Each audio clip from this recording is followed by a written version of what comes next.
2000 সাল। Argentine agent ওরাসিও গাগিওলি খুবই অধৈর্য হয়ে বার্সেলোনার এয়ারপোর্টে অপেক্ষা করছিলেন একটা 13 বছর বয়সী ছেলের জন্য। এই ছেলেটির ভিডিও তিনি বার্সেলোনার স্কাউটিং টিমকে দেখিয়েছিলেন। লাল কালো নিউওয়েলস ওল্ড বয়েসের জার্সি পরে অনায়াসে চোখের পলকে সবাইকে ড্রিবল করে গোল করছে সেই ছোকরা, তার নাম লিওনেল মেসি।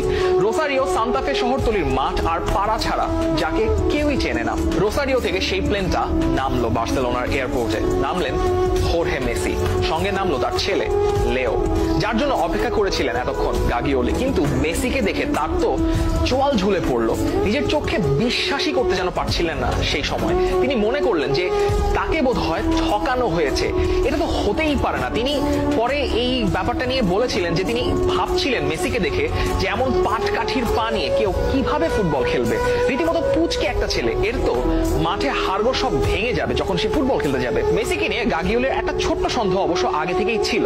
গ্রোথ হরমোনের সমস্যা যে মেসির আছে তিনি সেটা আগে থেকেই জানতেন যে মেসিকে পেডিয়াট্রিক এন্ডোক্রাইনোলজিস্ট দেখানো হয়েছে। নিউওয়েলসে তার চিকিৎসার খরচ বহন করতে চায়নি, অর্থাৎ নিউওয়েলস থেকে যখন মেসি আসছিলেন, মেসি তখন নিউওয়েলসের সাথে কথা বলেছিলেন, মেসির বাবা নিউওয়েলস সেই খরচ বহন করতে চায়নি। বার্সাও আপাতত 2 সপ্তাহের জন্য ট্রায়ালে ডেকেছে, তবে মেসিকে যদি সাইন করাতে হয় তবে পুরো পরিবারকে বার্সেলোনায় রাখার খরচ সঙ্গে চিকিৎসার খরচটাও তাদের দিতে হবে। বার্সেলোনা এ ব্যাপারে কিছুটা দোনমনার মধ্যে ছিল, তারা সন্দিহান ছিল যে আসলে এই ব্যাপারটা তারা নিবে কিনা। তবে এয়ারপোর্টে নামার পরের দিন বার্সার ইউথ টিমের হয়ে মেসি খেলতে নেমেছিলেন। সেই মেসিকে নিয়ে যত সন্দেহ দানা বেঁধেছিল বার্সা বোর্ডের এবং গাগিওলির, পুরোটাই চলে গিয়েছিল তার ট্রেনিং সেশনটা দেখে। গাগিওলি বলেছিলেন এই ব্যাপারটা নিয়ে এক সময়। সেখানে উপস্থিত ছিলেন সে সময় বার্সার টেকনিক্যাল ডিরেক্টর কার্লোস রেশাকো। সেই বছরের ডিসেম্বর মাসেই গাগিওলি জোসেফ মারিয়া মিঙ্গেলার উপস্থিতিতে যিনি মেসিকে বার্সার জন্য সাইন করিয়েছিলেন। মেসিকে নিয়ে মানুষের এরকম মুগ্ধতা এবারে কিন্তু প্রথম ছিল না।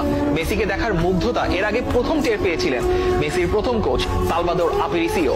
তার দলের খেলা ছিল সেদিন, কিন্তু তার একজন প্লেয়ার শর্ট ছিল। আপেরিসিও মাঠের স্ট্যান্ডের দিকে তাকালেন, দেখলেন স্ট্যান্ডে ছোট্ট একটা ছেলে একাই খেলছে। পাশে তার মাকে আপেরিসিও বললেন ছেলেটাকে তার লাগবে। মা সেলিয়া মারিয়া কুচি তিনি বললেন তার ছেলে ফুটবল খেলতেই জানে না, কিন্তু কোচ গো ধরে বসলেন মেসিকেই তার লাগবে। মেসি মাঠে নামলেন, সবাইকে ড্রিবল করে চলে গেলেন, আর আপেরিসিও শুধু মুগ্ধ হয়ে দেখলেন। আর্জেন্টাইন ফোকলোরের সবচেয়ে সুন্দরতম দৃশ্য এখনো হয়ে আছে 86 বিশ্বকাপে ইংল্যান্ডের বিপক্ষে মারাদোনার নিজের হাফ থেকে বল নিয়ে ড্রিবল করে দেওয়া সেই অবিশ্বাস্য গোলটা। 2007 সালে মেসি হেতাফের বিপক্ষে করেছিলেন ঠিক সেরকমই আরেকটা গোল। আপেরিসিও এক সাক্ষাৎকারে বলেছিলেন তার কাছে মারাদোনার চাইতে মেসির গোলটাই বেশি ভালো লেগেছিল।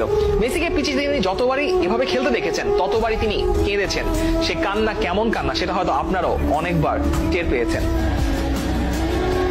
2003 সাল থেকে মেসি বার্সার একাডেমি দলের নিয়মিত মুখ। অনূর্ধ্ব 16দের সঙ্গে শুরু করলেন নিজের প্রথম ফুল সিজনে, 31 ম্যাচে করলেন 38 গোল। অবিশ্বাস্য একটা নাম্বার সে সময় যে কোনো বয়সী একটা ছেলের জন্য। সেই 2003-2004 সালেই মেসি পেলেন প্রমোশন অনূর্ধ্ব 16 থেকে সরাসরি অনূর্ধ্ব 18 দলে। সেখানে অবশ্য বেশি দিন থাকতে হয়নি। মেসি নামের অবিশ্বাস্য এক ট্যালেন্ট যে বার্সার ডিসপোজালে আছে সে সময় বার্সা কোচ ফ্র্যাঙ্ক রাইকার্ড সেটা জানতেন ভালো মতোই। 2003 সালের নভেম্বর মাস জোজে মরিনিওর পোর্তোর বিপক্ষে একটা ফ্রেন্ডলি ম্যাচে মেসিকে মাঠে নামালেন রাইকার্ড মাত্র 15 মিনিটের জন্য। আর সেই 15 মিনিটটাই যথেষ্ট হয়েছিল মেসির জন্য। মেসিকে আর বার্সা একাডেমির হয়ে 1 মিনিটও খেলতে হয়নি। বার্সা সি দলে খেললেন বার্সা বি দলেও।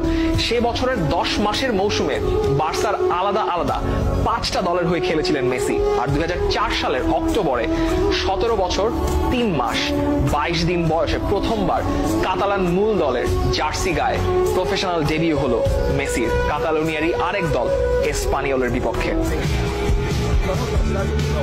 আরো 2 বছর চলে গেল। 2005 সালে আর্জেন্টিনার হয়ে অনূর্ধ্ব 19 বিশ্বকাপ জিতে এলেন Lionel Messi.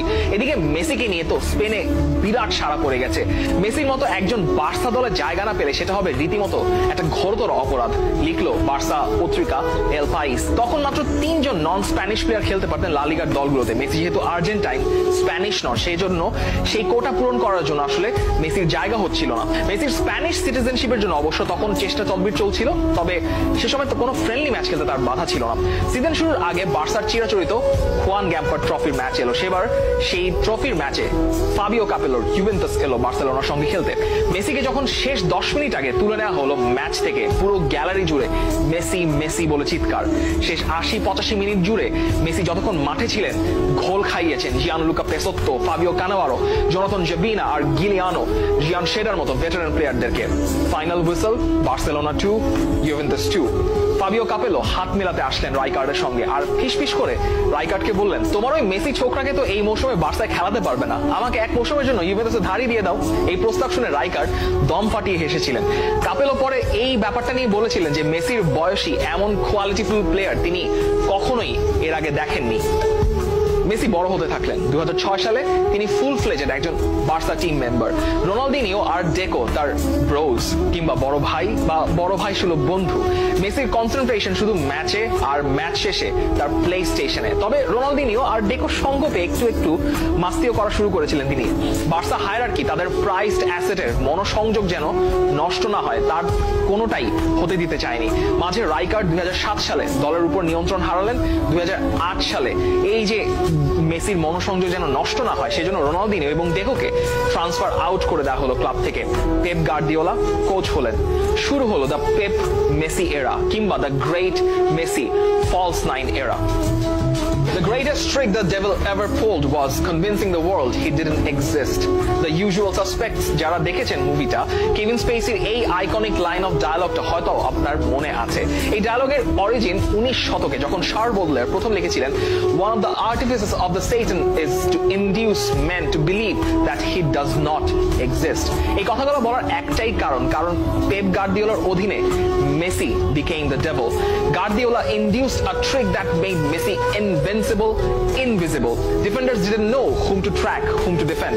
From a winger, Messi was transformed into a false nine. এর আগে ম্যাজিক্যাল ম্যাজায়ার্স এর নান্দর হিদেগুতি এই জাদুটা দেখিয়েছেন হাঙ্গেরির ফলস নাইনের জাদুটা।